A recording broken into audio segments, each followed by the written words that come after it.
ओम शांति। भगवत गीता श्लोक क्लास में basic course के टेस्ट के लिए आगे फोन अनम्यूट किया है।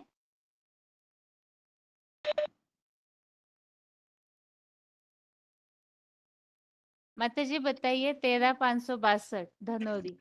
हाँ, ओम शांति दीदी। सर्वात्माओं के पिता के बारे में बताऊंगी दीदी। हाँ जी। सब सर्वात्माओं का पिता एक है, वह तो गॉड फादर है। वह तो गॉड फादर नाम अलग अलग दे दिए। कोई आदम कहता है, कोई आदि देव कहता है, कोई आदिनाथ कहता है, और कोई एडम कहता है। तो उसी एक ही रूप की पूजा हो रही है, फिर भी जानते नहीं। तो भारतवर्ष में दो बड़े बड़े देवता गाये हुए, राम और कृष्ण। राम भी रामेश्वर धाम में शिव की पूजा करते हुए दिखाया है। तो राम भगवान हुई, शिव भगवान है, शिव भगवान हुए। और गोपेश्वर मंदिर भी बना हुआ है।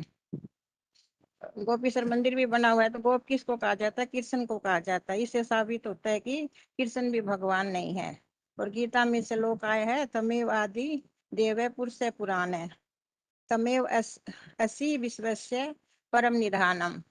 वे आदि देव है, परे ते परे रहने वाला है, और पुराने ते पुराना है, सारे विश्व का त्रिकालदर्शी है।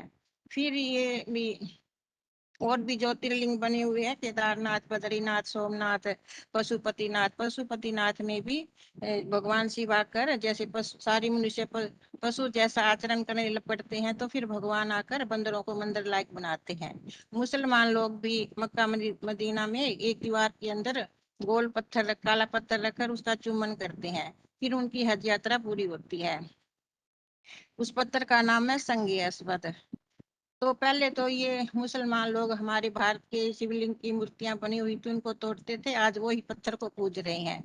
और चीन जापान में बौद्धी लोग एक स्टूल की बटिया पर, स्टूल गोल स्टूल लेकर उस पर बटिया रखकर उसमें बुद्धि एकाग्र करते हैं। वो ही निराकार निराकार भगवान को ही मान रहे हैं। और अंग्रेज लोग तो कहते हैं गॉड इज लाइट, भी ये भगवान एक ज्योति है, ज्योति का स्वरूप है। और सिख लोग एक ओंकार निराकार अकाल तक सतगुरु अकाल तक अकाल मूरत, तो वो भी ऊपर की ओर इशारा करते हैं कि भगवान निराकार है। तो सब धर्म में एक ही रूप की मान्यता है। भगवान कहते हैं मैं, मेरा नाम भी है शिव और मेरा रूप है बिंदु। उसी रूप को पूज रहे हैं सभी। फिर बुद्धि में सब किसी के नहीं आता कि वैसा का रूप कौन है। कहते भी हिंदू मुस्लिम सिख ईसाई आपस में सब भाई भाई कहते तो हैं, फिर लड़ते आपसी में लड़ते झगड़ते हैं। और ये भी गाय ने सबका मालिक एक है। और भगवान शिव ज्योति बिंदु जब सृष्टि भारत में आते हैं, तो ब्रह्मा के द्वारा स्थापना का कार्य कराते हैं और शंकर के द्वारा विनाश का कार्य करवाते हैं। तो ब्रह्मा के द्वारा इतना प्यार का पाठ चला कि आज भी किसी ब्रह्मा कुमारी या ब्रह्म कुमारी से पूछा जाए कि बाबा ने हमें इतना प्यार दिया कि कभी टेढ़ी नजर से नहीं देखा, कभी दुख नहीं दिया। तो यह पाठ किसका था? शिव बाप का था, ब्रह्मा के द्वारा। और शंकर राम तो शंकर के रूप में प्रत्यक्ष होते हैं। तो गीता में आया है, काम जीते जगत जीत। तो पहले मुखिया को ही भी जीत लिया, तो चार डके तो अपने आप भाग जाएंगे। काम क्रोध लोभ मोह अहंकार ये कोई स्त्री का रूप नहीं है, स्त्री चोला नहीं, ये तो अंदर के विकारों की बात है। तो और ये विष्णु विष्णु तो विचार भुजाओं का कम्बिनेशन है। ब्रह्मा के साथ तो शंकर के साथ तो पार्वती और कृष्ण के साथ राधा। तो ये चारों भुजाओं मिलकर श्वास संस्कार एक होते हैं, तब ये योगी शक्ति कही जाती है। जैसे किसी भाई की भुजा बाई भुजा दाई भुजा टूट जाती है, तो कहते हैं भाई इसकी योगी शक्ति चली गई। और फिर ये भाई शिव और शंकर को मिलाकर एक कर दिया। तो शिव का भक्ति मार्ग में तो न जानने के कारण दोनों को अलग अलग कर दिया, लेकिन दोनों को मिलाकर एक कर दिया, लेकिन ये अलग, शिव अलग है और शंकर अलग है। और ये श्लोक में भी भगवान शिव आते हैं, तो शंकर ही एक ऐसा देवता है जो निराकारी निर्विकारी निरहंकारी स्टेज को भगवान के समान प्राप्त कर लेते हैं। तो इसके लिए श्लोक भी आया, मेरे से श्रेष्ठतर अन्य और कुछ भी नहीं, मेरे ही स्नेह रूपी तागे में 500 आत्मा पिरोई हुई है। ये श्लोक भी आया दीदी इसमें। ओम शांति दीदी, इतना याद किया बस। ओम शांति दीदी।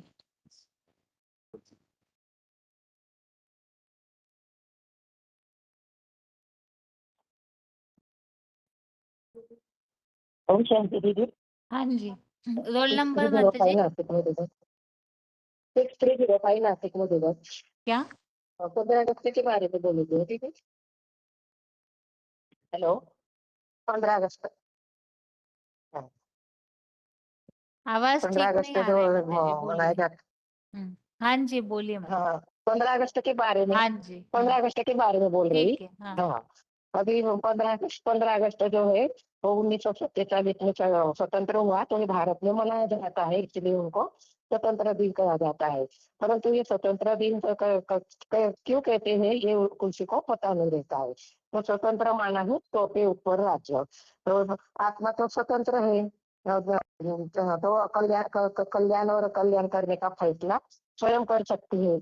तो ये जो बताया गया है ये भूमिका में बताया गया था कि आत्मा स्वतंत्र है। तो अभी तो सब स्वतंत्र में है। थोड़ा दिन जीवन में सुख नहीं, सब बंधन में है, रावण की जेल में है। तो एक भगवान ही आकर के हमें इस बंधनों से मुक्त करते हैं, छुड़ाते हैं।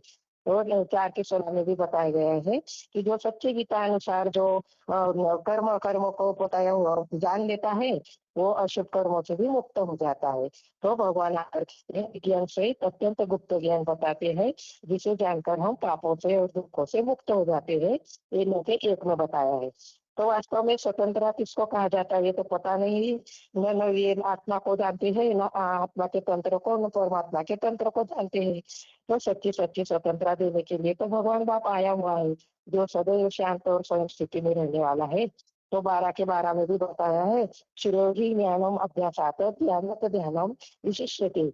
ध्यानात कर्म कर्म फल त्याग कर्म फल त्याग त्यागात शांति अनंतर। तो अभ्यास से ज्ञान श्रेष्ठ है और बेसिक ज्ञान से भी एडवांस ज्ञान का मंथन विशेष है। तो मनन चिंतन से कर्म फल का त्याग श्रेष्ठ है, उसे शांति मिलती है।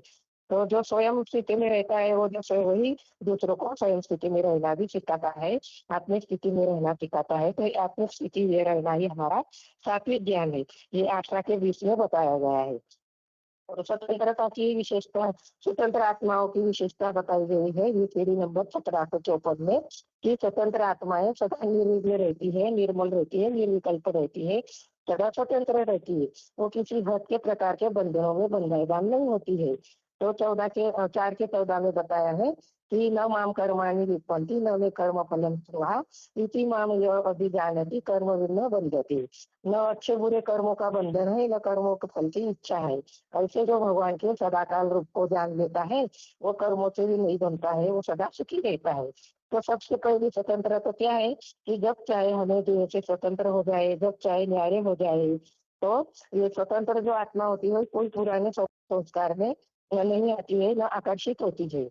और 10003 के भी सीढ़ी में बताया गया है कि वो स्वतंत्रता का सम्राट कौन है। तो जो स्वतंत्रता का सम्राट होगा वही बच्चों को आकर स्वतंत्र रहो, स्वतंत्र रहने दो को नारा लगाएगा। तो हमें भगवान आकर के स्वाधीन रहना सिखाते हैं, राजाओं का राजा बनाते हैं। जिसके लिए 9 के 2 में बताया गया है, राज विद्या राजगुह्य पवित्र इदम उत्तमम। तो स्वाधीन रहने वाले जो है उनको कमजोरी नहीं आती है। तो दुखों का कारण क्या है कि वो काम क्रोध लोभ ये जो आत्मा के नाशक है, नारकीय द्वार है। और ये 16 के 21 में बताया गया है, त्रिविधम नरकस्तेदम द्वारम नाशनम आत्मना काम क्रोध तथा लोभ तस्मा त्रयम त्यज्यते। और 22 में भी बोला गया है, 16 के 22 में भी, कि इन तीनों का अंधकार के और द्वारों से जो विमुक्त न होता है वो आत्म कल्याण करते कर्म करते हैं, तो वो परम गति को पाते हैं। और 23 में बोला गया है, ये शास्त्र विधि उत्सृज्य वर्तते काम कारता न सिद्धि न अपनोति न सुखम परमाम गति। तो जो गीता विधान छोड़ करके मन मत पर चलता है वह न सिद्धि को, न सुख को, न परम गति को पाता है। और जो परम गति को पा करके पाता है वो दुख धाम से वापस नहीं आते, वो हमेशा परम। और 8 के 21 में बोला गया है, तमाम गति प्राप्ति निर्वंत धाम परम। तो इसीलिए जैसे जैसे हम कर्म करेंगे वैसे वैसे है फल की प्राप्ति होगी। तो भगवान करके बताती है कि अपने अपने धर्म में रहना ही अच्छा है, दूसरे धर्मों में कर रहना खतरनाक है। तो स्वधर्म निधनशील पर धर्म भयावह।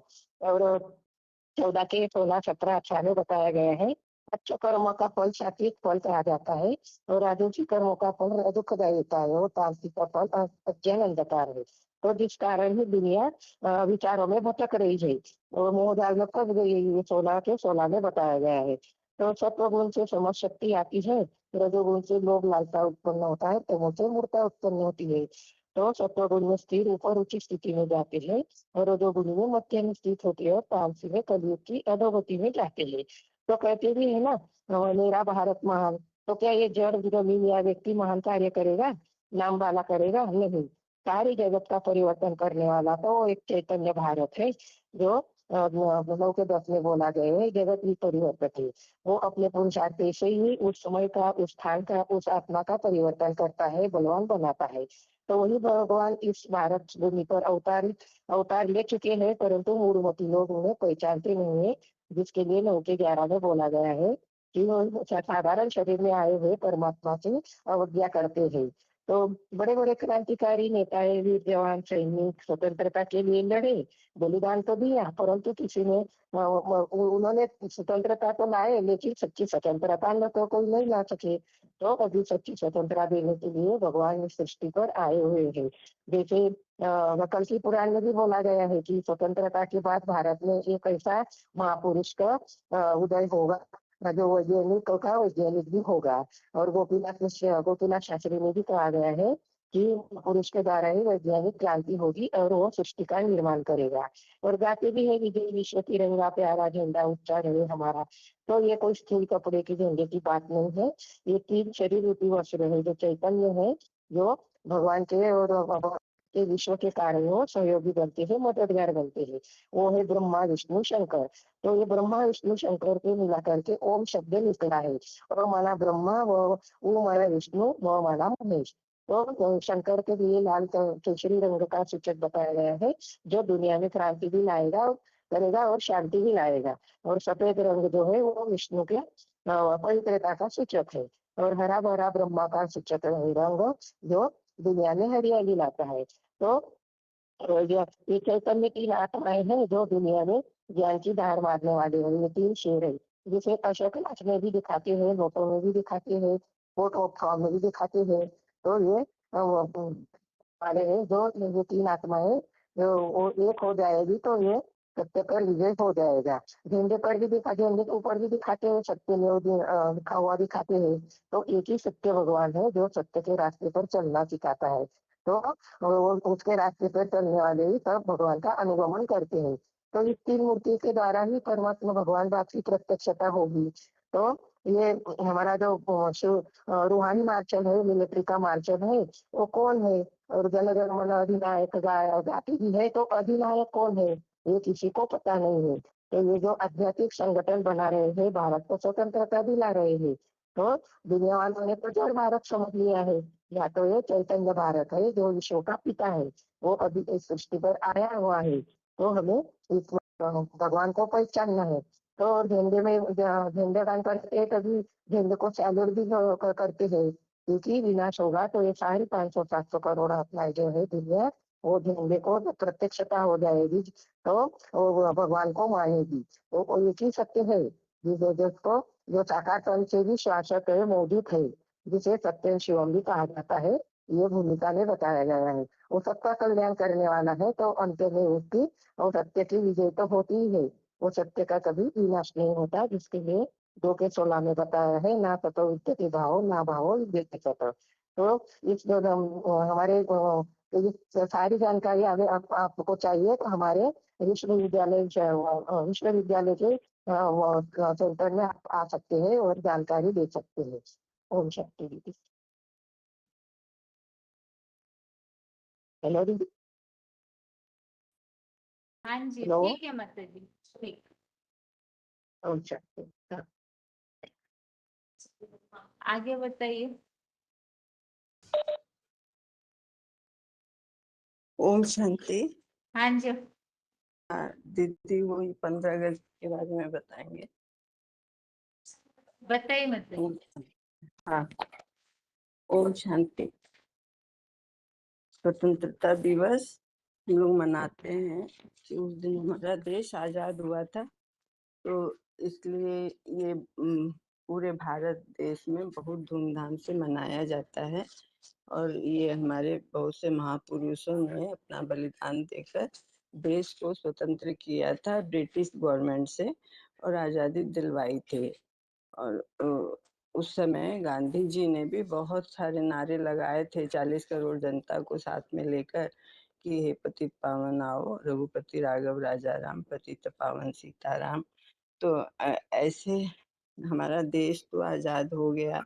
तो देश आज़ाद हो गया तो उससे जो हम लोग को सच्ची स्वतंत्रता चाहिए थी, वो क्या सबको मिल गई, प्राप्त हो गई? सच्ची स्वतंत्रता मतलब ही कि सुख शांति सभी आत्माओं को महसूस हो। तो ऐसा क्या मिल गया? तो देखा जाए तो ब्रिटिश गवर्नमेंट जब यहाँ से गई तो वो अपने मतलब अवशेष यहाँ छोड़ गई, जो अभी सभी लोगों में मतलब वो सभी बातें मतलब विद्यमान हो गई उनके अंदर, आत्माओं के अंदर। और वो जो जैसे सिखा के गए, जैसी शिक्षा प्रणाली बना के गए, तो वैसे ही शिक्षा प्रणाली आज भी हमारे देश में चल रही है। और उसमें क्या है कि वो स्वराज्य करना नहीं सिखाते, मतलब नौकर-चाकर की ही शिक्षा दे रहे हैं। नौकरी चाकरी करना ही आजकल श्रेष्ठ मानते हैं, अच्छा मानते हैं। और वो भी यहाँ भारत में नहीं, विदेशों में जाके करेंगे तो और ही अच्छा मानते हैं। तो उसमें क्या है कि वो स्वतंत्रता तो है नहीं, वो छीनी ही जाती है।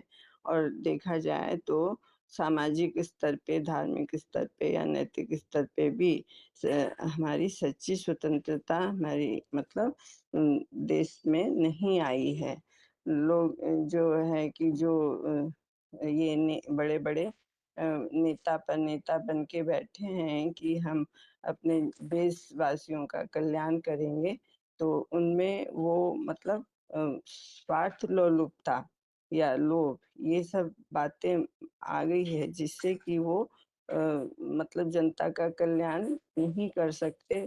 सब में रिश्वतखोरी, घूसखोरी ये ये सब है, तो उसमें टैक्स पे टैक्स जनता के ऊपर लगाया जाता है। और वो उस कर के दबाव में मतलब दबी जा रही है। कोई कितना भी कमाई करता है, फिर भी कहता है कि इतना तो टैक्स मतलब गवर्नमेंट में ही चला जाता है। और इसके अलावा जो हम लोग बच्चों को शिक्षा ग्रहण करने के लिए स्कूलों में भेजते हैं, प्राइमरी स्कूलों में, सोचते हैं कि हमारा बच्चा मतलब अच्छे एक अच्छा नागरिक बनेगा, अच्छे संस्कारों वाला बनेगा, उसका नैतिक उत्थान होगा, माता-पिता का मतलब वो उम उम, आज्ञा मानने वाला होगा। लेकिन ऐसा देखने में बहुत कम आ रहा है। आज की जितनी भी युवा पीढ़ी है, सब वो पश्चिमी सभ्यता से ही प्रभावित हुई पड़ी है। और सब जो हैं कि उनका मतलब नैतिक पतन ही हो रहा है। शिक्षा उनको सही दिशा में नहीं ले जा रही है। और हमारी आज जो है माताएँ, कन्याएँ जो भी है, वो भी कहीं सुरक्षित नहीं है। कहीं भी जैसे घर से बाहर निकले या घर में, तो वो हर समय मतलब उनका हर रिश्ते में डर है या एक ताक बनी रहती है। तो ऐसा मतलब स्वतंत्रता हम देखते हैं तो कहाँ आई है भारत में। तो ये सच्ची स्वतंत्रता कैसे आ सकती है? भारत को तो जैसे कहा जाता है कि भारत तो विश्व गुरु कहलाया था या सोने की चिड़िया कहलाता था। तो अब वो भारत कहाँ रहा? भारत तो अभी बोलते हैं कि वो भिखमंगा हो गया है और विदेशों से मतलब मँगवाता रहता है धन। तो इसलिए हम ये कह सकते हैं कि भारत की ऐसी हालत क्यों हुई है, तो वो कहते हैं कि की निंदा करवाने का भगवान की निंदा करवाने का भारत के ही मतलब लोग जो हैं वो निमित्त बन गए। वही मतलब वो भगवान की ग्लानि करने लगे या सर्वव्यापी बताए, तो इससे ये आज भारत की ये दशा हो गई है। लेकिन अब जब भगवान भारत में ही आते हैं, भारत मतलब कोई जड़ ज़मीन की बात नहीं, चैतन्य भारत की बात है, जिसके लिए गायन भी है कि भारत माता की जय। तो भारत को जैसे माता की संज्ञा दी गई है, तो भारत ज़रूर वो माता सधुआ होगी और उसके पीछे पिता भी होगा। तो वही पिता जब आते हैं, तो वो मूल रूप से मतलब एक इकाई से ही ये सुधारने का प्रयास करते हैं। तो वो आकर ये सभी हम मनुष्यों को, भारत के जो भी हैं, उनको ये शिक्षा देते हैं कि तुम देह नहीं हो, आत्मा हो और आत्मा के स्वधर्म में टिकोगे, तो तुम्हारा जो ये परधर्म है, देह है, तो देह समझने से ही जो ये विकार आ जाते हैं, 5 विकार जैसे कि वो काम, क्रोध, लोभ, मोह, अहंकार, तो इसके कारण ही मनुष्य मतलब वो गलतियाँ कर बैठता है, भ्रष्टाचारी बन जाता है, पापाचारी, रिश्वतखोरी ऐसा बन जाता है स्वार्थ आने से। तो ऐसा यदि सभी मनुष्यों में आए कि वो देह नहीं आत्मा है, तो आत्मा के स्वधर्म में टिकने से ही उसके मन में मतलब जो है कि आत्मा का के ही गुण आएँगे, जो कि आत्मा बोलते हैं कि वो आत्मा तो हमेशा ही शांत स्वरूप है या सुख स्वरूप है या पवित्र स्वरूप है। तो ऐसे यदि हर मनुष्यों को ये शिक्षा मिलती है, तो उससे वो उसके मन में मतलब सब के प्रति ये जो भाव है आपस में लड़ाई झगड़ा करने का धर्म के नाम पे या भाषा के नाम पे, वो सारी बातें खत्म हो जाती है और सबको वो आत्मा आत्मा भाई भाई के रूप में देखते हैं। तो आत्मा आत्मा भाई भाई ऐसे नारा तो लगाते हैं कि हिंदू मुस्लिम सिख ईसाई आपस में सब भाई भाई, लेकिन ऐसा देखने में भाईचारा आता नहीं है। आज सब एक दूसरे के विरोधी हुए पड़े हैं और आपस में धर्म के नाम पे ही लड़ाई लड़ रहे हैं। तो इसलिए ये भगवान आकर और ये ही शिक्षा देते हैं कि तुम आत्मा हो, तो आत्मा के स्वधर्म में टिकने से ये मतलब आपस में वैमनस्य कम हो जाता है या धीरे-धीरे खत्म हो जाता है। तो इसके लिए श्लोक भी आया है कि स्वधर्मे निधनं श्रेयः परधर्मो भयावह। मतलब देह के धर्म में टिकना ही वो भयावह है। और ये ऐसी शिक्षा कोई और धर्म पिताएँ आकर नहीं दिए पहले।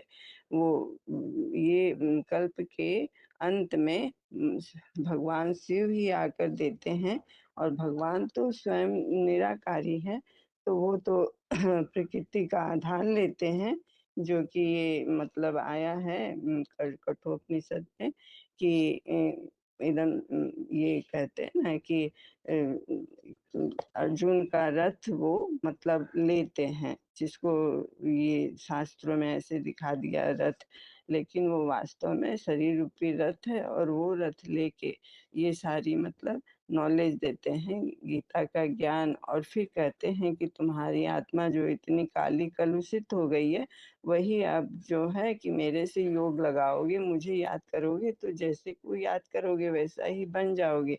तो जब मुझे याद करोगे तो मैं जैसा हूँ, वैसे वैसे ही तुम भी निर्विकारी बन जाओगे और पापों से मुक्त हो जाओगे। तब तुमको मतलब ये सच्ची स्वतंत्रता का अनुभव होगा। और ऐसे जो हम लोग देखते हैं भक्ति मार्ग में कि माया रावण की कैद में सीता है, तो ये कोई एक सीता की बात नहीं है, हम सारी आत्माएँ ही अभी सीताएँ हैं, जो कि माया रावण के ये 5 रावण की मतलब कैद में हैं। तो इसको ये छुड़ाना है, तभी हम सभी सुखी हो सकते हैं और ये भगवान ही आकर हमको छुड़ाते हैं। तो ये जिस रथ के द्वारा ये गायन है, कार्य करते हैं, तो उसी का मतलब वो नाम जो है उनके साथ जोड़ा जाता है, जो कहते हैं शिव शंकर भोलेनाथ। लेकिन भगवान को त्रिमूर्ति शिव भी कहते हैं। मतलब वो 3 मूर्तियों के द्वारा आकर ये 3 कार्य करते हैं, स्थापना, पालना और विनाश का। तो ये 3 मूर्तियाँ हैं, ब्रह्मा, विष्णु और शंकर, और इनको ही मतलब वो झंडे के मतलब रूप में दिखाया हुआ है। जो झंडे में दिखाते हैं तो बोलते हैं ना कि ये 3 रंग का झंडा है, और यही हमारा मतलब भारत का झंडा जो विश्व विजय करके दिखलाता है, जिसके लिए हम लोग ये स्वतंत्रता वाले दिन गाते भी हैं कि विजय विश्व, तिरंगा प्यारा झंडा ऊंचा रहे हमारा, विश्व विजय करके दिखलावे तब होवे परिपूर्ण हमारा। लेकिन वो क्या कपड़े का झंडा ये विश्व विजय करके दिखलाएगा? तो ऐसा हम मतलब मनुष्य आत्माओं की सोच है ऐसी, लेकिन वास्तव में भगवान आके बताते हैं कि ये कपड़े का झंडा ऐसा कार्य नहीं कर सकता, कि ये मनुष्य शरीर को ही कपड़ा बताया है। जो श्लोक में भी आया है कि वासांसि जीर्णानि यथा विहाय नवानि गृह्णाति नरो प्राणी शयाति नवानि देहि। तो इस मनुष्य तीन मनुष्य जो ब्रह्मा विष्णु शंकर हैं, यही जब मतलब ये संसार रूपी जंगल में ज्ञान की दहाड़ लगाते हैं, तब ये हमारा भारत का झंडा जो है ये विश्व विजय करके दिखलाता है, और इन तीनों की यादगार में ही ये झंडा लहराया जाता है। तीनों में 3 रंग दिखाए जाते हैं। सबसे ऊपर है केसरिया रंग, बीच में है सफेद रंग और नीचे है हरा रंग। वही है शंकर, विष्णु और ब्रह्मा के ये 3 रंग, ये प्रतीक हैं। लेकिन ये तीनों ही रंग जो हैं अलग-अलग दिखा रहे हैं, तीनों के कार्य भी अलग-अलग हैं, और लेकिन तीनों का लक्ष्य एक ही है। तो यही है कि जब तीनों के संस्कार मिलकर एक हो जाते हैं, तब ये कार्य संपादित हो जाता है, और भारत फिर से मतलब विश्व गुरु बनता है, और पूरे विश्व पर विजय का झंडा फहराता है या लहराया जाता है। तो यही हम लोगों को अभी सच्ची स्वतंत्रता का मतलब ये ज्ञान होना चाहिए कि सच्ची स्वतंत्रता वास्तव में क्या है, जो कि कोई मनुष्य नहीं दे सकता।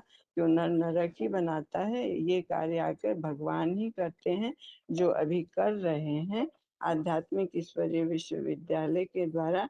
तो आइए आप भी यदि अपनी आज़ादी या स्वतंत्रता चाहते हैं, तो इस विद्यालय से जुड़ के और भी अच्छी जानकारी ले सकते हैं, और अपनी उन्नति का मार्ग स्वयं प्रशस्त कर सकते हैं।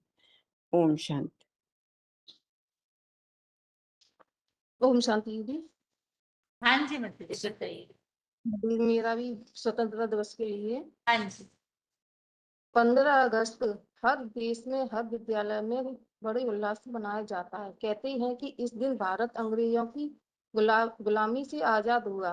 गायन भी है विजयी विश्व, तिरंगा प्यारा झंडा ऊंचा रहे हमारा। तो क्या ये कपड़े का झंडा हम सबको आजादी दिला सकता है? नहीं। क्या देश का हर नागरिक स्वतंत्र है? हर इंसान मोह माया के काम क्रोध लोभ मोह अहंकार में जकड़ा हुआ है। कोई यह नहीं कह सकता कि हम स्वतंत्र हैं। तो भगवान बाप से आकर के हम सब के इन 5 विकारों की जंजाल से स्वतंत्र कराते हैं और बताते हैं कि तुम्हारे अपने ऊपर ही कंट्रोल नहीं है, तो क्या हम दूसरों को स्वतंत्र करा सकेंगे? नहीं। जैसे कोई बीमार व्यक्ति है, स्वर वाला है और डॉक्टर उसे परहेज के लिए बोलता है कि मीठा ना खाओ, लेकिन मन क्या कहता है कि मीठे के बगैर हम रह नहीं सकते। माना कि कोई इंद्रियों के ऊपर कंट्रोल हुआ, कोई मन के का गुलाम है, कोई इंद्रियों का गुलाम है। जो गीता में बताए इंद्रियाणि प्राणां महौ इंद्रियां पर मन। झंडे के कपड़े में 3 रंग दिखाते हैं। वह 3 रंग ही हैं, केसरिया शंकर का प्रतीक है, सफेद विष्णु का प्रतीक, हरा ब्रह्मा का प्रतीक। ये 3 मूर्तियां ही 3 कपड़ों का प्रतीक है, और तीनों मूर्तियों द्वारा भगवान यह कार्य कराते हैं जो बताया।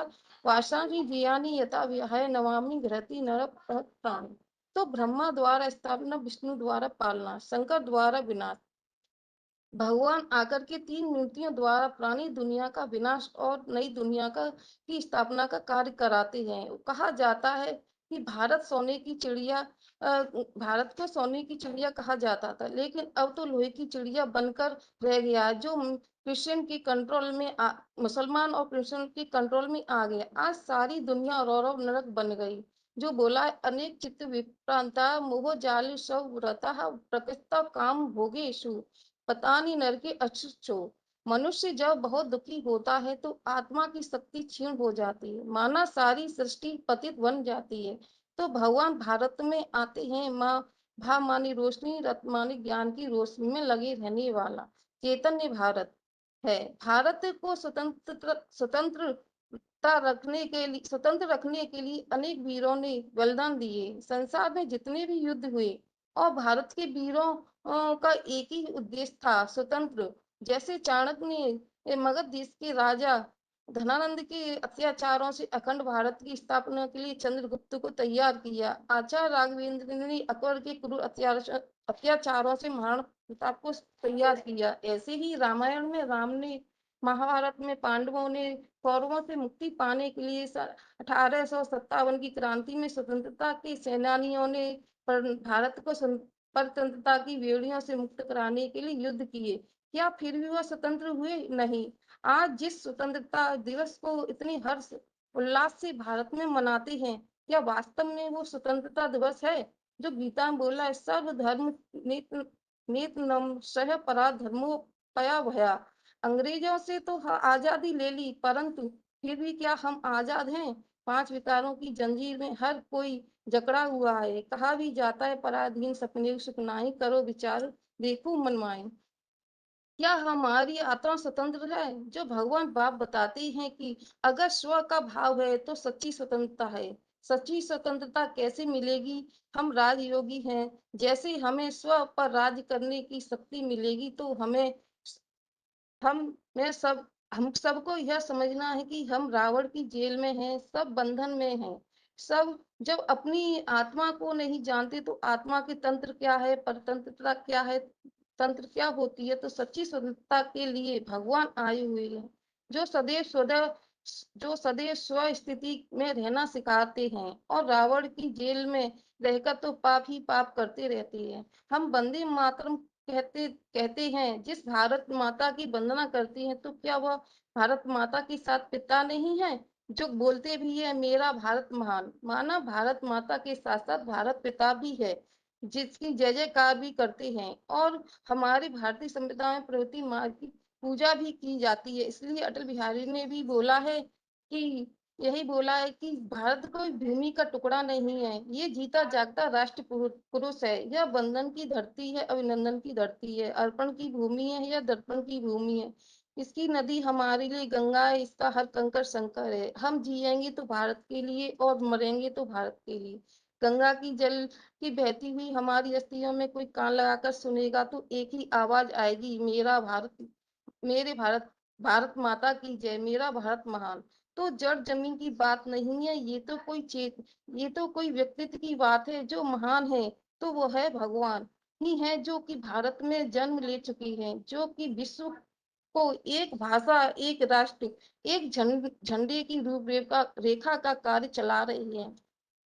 तो भारत को सोने की चिड़िया कहकर बुलाते थे, वो फिर से वह वापस सोने की चिड़िया बनाने के लिए भगवान आ चुके हैं, जिसके लिए गाते, हिंद देश के ही माटी हम सभी एक है, रंग रूप वेशवासा चाहे अनेक। हिंदू मुस्लिम सिख ईसाई आपस में सब भाई भाई। भारत माता शिव शक्ति अवतार अंतर का यही नारा है। माना भगवान आकर के हम मनुष्यों को कलयुग के अंत में स्वाधीनता की पढ़ाई पढ़ाने इस सृष्टि पर आ चुके हैं। तो आइए भगवान को जानेंगे, पहचानेंगे, पहचान करके एक भगवान को याद करेंगे, तो हमारी सच्ची स्वतंत्रता होगी। जो आज सारे विश्व में आध्यात्मिक विश्वास विश्वविद्यालय खुले हुए। Om Shanti. Hello hello hello, Om Shanti दीदी। 2 नंबर बताइए। सीता माता सतना मधुबन, रोल नंबर नहीं है दीदी। बोलिए मतलब। मैं भी स्वतंत्रता के बारे में बताने जा रही हूँ। तो स्वतंत्रता दिवस 1947 को स्वतंत्रता दिवस 15 15 अगस्त 1947 को भारत से अंग्रेजी हुकूमत का अंत हुआ, जिसकी यादगार में हम स्वतंत्रता दिवस मनाते हैं। स्वतंत्रता अर्थात स्व का राज। भारत भारत को अंग्रेजों से आजाद कराने के लिए भारत के अनेकों वीरों ने बलिदान दिए। अब समय की आदि से जितने भी युद्ध हुए हैं, उनका एक ही उद्देश्य था, स्वतंत्रता। तो स्वतंत्रता भारत भारत से अंग्रेजों से तो हमें आजादी मिल गई, लेकिन भारत के ही कुछ लोगों ने इसे नई किस्म की जंजीरों में जकड़ दिया। वह जंजीर है विकारों की, भ्रष्टाचारों की, जातवादियों की, परस्पर वैमनस्य की कुरीतियों की। तो क्या हम इन 5 विकारों से आजाद हैं? कहा भी जाता है पराधीन सपनेहु सुख नाहि, कर विचार देखो मन माहि। तो विचार करें कि हमारी आत्मा परतंत्रता के भाव में स्थित है या आत्मा के भाव पे स्थित है। अगर स्व का भाव है तो सच्ची स्वतंत्रता है, नहीं तो परतंत्रता है। तो हमारे दिनचर्या में ही देखने को आता है, ऐसे बहुत से लोग हैं जो कहते हैं सुबह की चाय के बिना हमारा तो दिन ही शुरू नहीं होता। डॉक्टर ने तो मना किया, लेकिन मीठा खाए बिना हमसे रहा ही नहीं जाता। तो इनका मन तो खाने पीने का गुलाम है, तो कोई इंद्रियों का गुलाम है, तो कोई साधनों का गुलाम है, तो कोई लोगों का गुलाम है। तो क्या हम अपने को कह सकते हैं कि आजाद हैं? पहले तो हमको अपनी इन गलत आदतों से आजादी पानी है। तो आजादी हमको कैसे मिलेगी? कैसे मिल सकती है? एक राजयोग ही है, जिससे हमें स्व पर राज करने की शक्ति मिलती है। स्व पर राज करने की शक्ति मिलती है। एक सच्ची स्वतंत्रता क्या है? वास्तव में ये किसी को पता ही नहीं, स्व को ही नहीं जानते। जब अपनी आत्मा को ही नहीं जानते हैं, तो स्व का तंत्र क्या होता है, परमात्मा तंत्र क्या होता है, ये तो कोई जानेगा ही नहीं। एक भगवान बाप ही है जो सदा स्व की स्थिति में रहते हैं, स्व के तंत्र में रहते हैं, और बाकी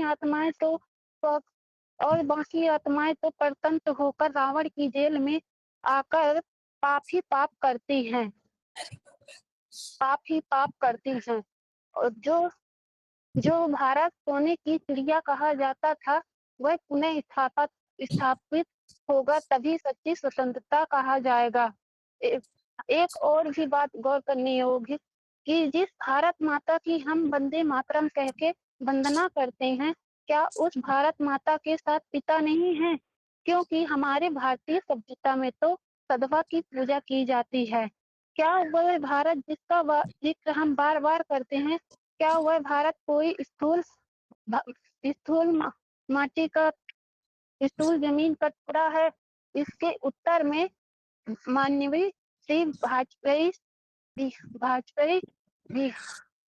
माननीय श्री भाजपाई बिहारी अटल बिहारी जी ने कहा था कि ये भारत कोई भारत कोई जमीन का टुकड़ा नहीं है, ये जीता जागता एक राष्ट्र पुरुष है। अटल बिहारी जी ने कहा था, ये वंदन की धरती है, ये अभिनंदन की धरती है, ये अर्पण की भूमि है, ये तर्पण की भूमि है।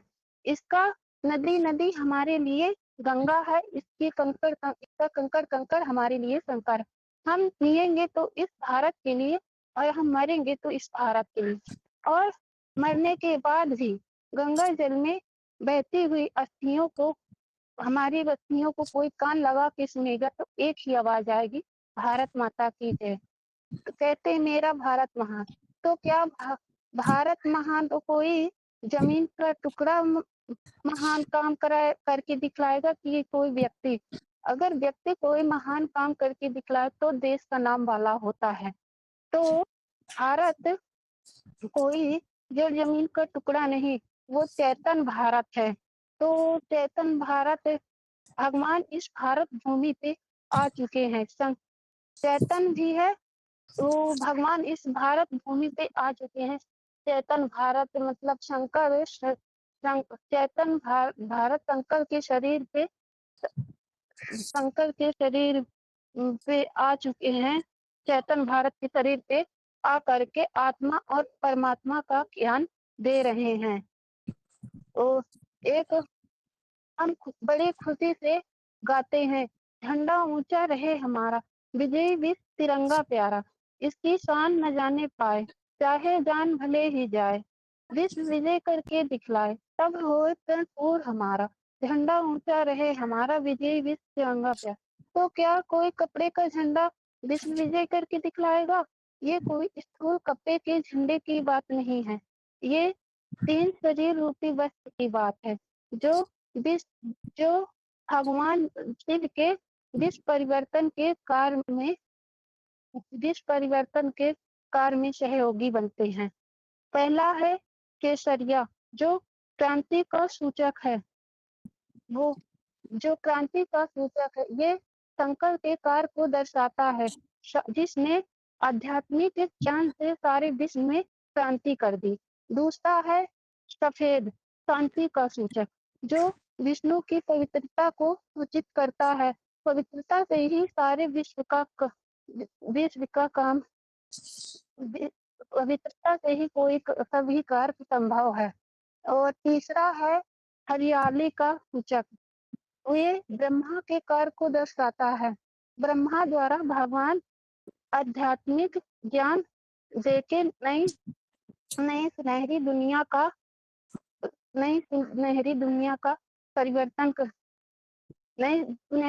फाउंडेशन डालते हैं। तो ये तीन मूर्तियां ही भारत की चैतन्य भारत का कोट ऑफ आर्म्स कहा जाता है। ओम शांति दीदी। हाँ हेलो। जी, हाँ जी माता जी बताइए। हाँ दीदी, 15 अगस्त के बारे में थोड़ा सा बताना चाहती हूँ। ओम शांति। 15 अगस्त का जो हमारे देश में जो है झंडा फहराया जाता है, ये बोला जाता है कि भारत माता की जय हो। और भारत स्वतंत्रता का दिवस जो सन 47 में मनाया गया, सबसे सर्वोपरि जो है तो भारत के आजादी के लिए जो मनाया जाता है। आजादी वास्तव में है क्या? हम विदेशों को से तो आजाद हो गए, लेकिन आज जो है तो हम विदेशी परंपराओं से, विदेशी खान पान, रहन सहन, अपने जीवन में देखा जाए कि हम अब उससे जो है हम आजाद हैं तो नहीं। विदेशों को तो खदेड़ करके यहाँ से भारत से भगा दिया गया, लेकिन आज हम वशीभूत विदेशी परंपराओं से बंधे हुए हैं। तो सच्ची स्वतंत्रता आएगा कैसे? सच्ची स्वतंत्रता का अर्थ ही है, जैसे कि गीता में भी बोला है कि स्वधर्मे निधनम श्रेय पर धर्मो भयावह। रामायण में भी बोला गया है कि पराधीन सुख सपाओ नाही, कर विचार देखो मन माही। तो माना कि आज भी अधीनता के वशीभूत हम हैं। जो सच्ची स्वधर्म कब आता है, तो स्वधर्म का अर्थ ही होता है कि स्व माने होता है आत्मा।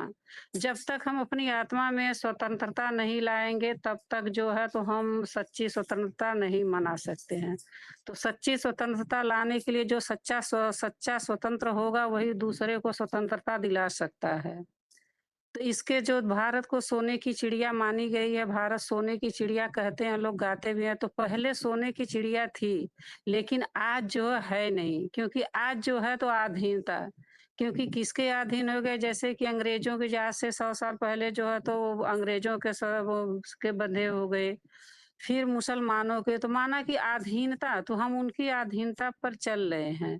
तो सच्ची स्वतंत्रता लाने के लिए जो है तो कोई ना कोई निमित्त बनेगा। तो जैसे कि बहुत से जो है तो लोग को जो है तो यहाँ पर बलिदान देना पड़ा। तो जब परमात्मा इस सृष्टि पर आता है तो किसका बलिदान देते हैं? कि जो हमारी इंद्रियां हैं तो उसको जो हम बलिदान दे देते हैं। और सच्ची स्वतंत्रता के लिए जो है तो हम उस परमात्मा के संग साथ में हम रहते हैं। तो सोने की चिड़िया माना कि सोने की खान। कहाँ सोने की खान? जो भारत देश हमारा है वो सोने का खान था, लेकिन आज जो है नहीं है। क्योंकि आज तो भारत की दशा ऐसी हुई है कि जो भारत जो है तो दूसरे देशों से खुद जो है भीख मांग रहा है। तो कहाँ सच्ची स्वतंत्रता हम मना रहे हैं? तो सच्ची स्वतंत्रता लाने के लिए पहले हम अपने अंदर ढूंढे कि सच्ची स्वतंत्रता आएगी तो आएगी कैसे? तो उसको लाने के लिए जो है तो किसी ना किसी को निमित्त बनना पड़ता है। फिर गाते हम हैं कि विजयी विश्व तिरंगा प्यारा, झंडा ऊंचा रहे हमारा। तो विजयी विश्व तिरंगा प्यारा का क्या उसका रीजन है? अब 3 रंग का वस्त्र तो उसमें 3 कलर का दिखाया जाता है, हरा रंग, सफेद रंग और केसरिया रंग। तो हरा रंग होता है जो कहते हैं कि हरियाली का सूचक जो दुनियावी मानते हैं। फिर सफेद रंग जो है तो शांति का प्रतीक मानते हैं और जो केसरिया रंग है वो क्रांति का सूचक है। उसमें जो है तो अशोक चक्र का जो दिखाया गया है 24 तिरी। तो यहाँ पर उसका अर्थ जो होता क्या होता है कि हरियाली तो 3 चैतन्य शरीर रूपी वस्त्र का जो है दिखाया गया। शरीर रूपी वस्त्र माना कि जो ब्रह्मा के द्वारा होता है तो नई सृष्टि का सृजन जब होता है तो उसके द्वारा हरियाली आती है और सफेद रंग जो होता है वो विष्णु का सूचक होता है जो कि शांति आती है, पालना का दिखाते हैं। फिर जो क्रांति का सूचक जब तक दुनिया में क्रांति न आए तब तक शांति नहीं आ सकती है। और अब उसमें से 24 तीरी ही दिखाया जाता है, उसमें से उससे ना तो ज्यादा दिखाया जाता ना तो कम दिखाया जाता है। तो माना 24 आत्माएं जो इतनी श्रेष्ठ आत्माएं होती हैं कि जो दिखाया गया है कि 12 सूर्यवंशी होते हैं, 12 जो है चंद्रवंशी होते हैं, तो मिला करके 24 होते हैं। तो वही 24 जो है स्वधर्म के निमित्त जो है आत्माएं जो है सच्ची स्वतंत्रता के निमित्त उसमें जैसे पहले पहले वो भागीदार बनती हैं आत्माएं।